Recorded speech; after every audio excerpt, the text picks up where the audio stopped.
Oh, knitting is quiet, even serene. Small talk and teacups and needles weaving, counting up stitches, unballing yarn. Wool becomes sweaters to keep loved ones warm. But nothing is quiet about knitting these days. Thanks to hat makers with something to say. In cold Minnesota, a knitting brigade makes red wool a shield to keep immigrants safe. Red-capped resistance when ice agents swarm. Hats made to a pattern passed down from a war. Those caps got their start back in snowy Norway. A symbol of freedom from Nazi brigades. I say nothing is quiet about knitting these days.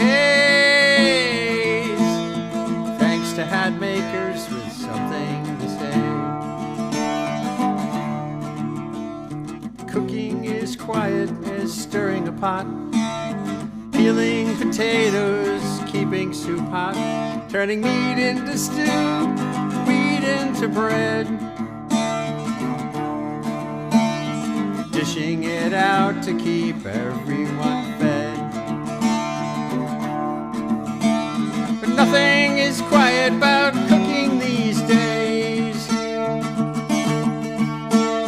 Thanks to a kind-hearted chef named Jose. From Haiti to Congo, Beirut to Turkey, his world central kitchen serves hot meals for free. Under bombardment, teams cook beans and grain. 7 killed in Gaza, 7 more in Ukraine. But still they cook on, fighting famine and fear. Try to support them with more than a cheer. Nothing is quiet about cooking these days. Thanks to a kind-hearted chef named Jose. Silence is deadly in this day and age. Raise up your voices with heart and not rage. But singing alone will not fix what is wrong.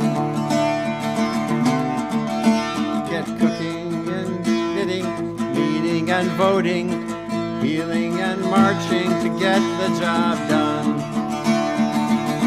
I said get knitting and cooking, meeting and voting, healing and marching to get the job done.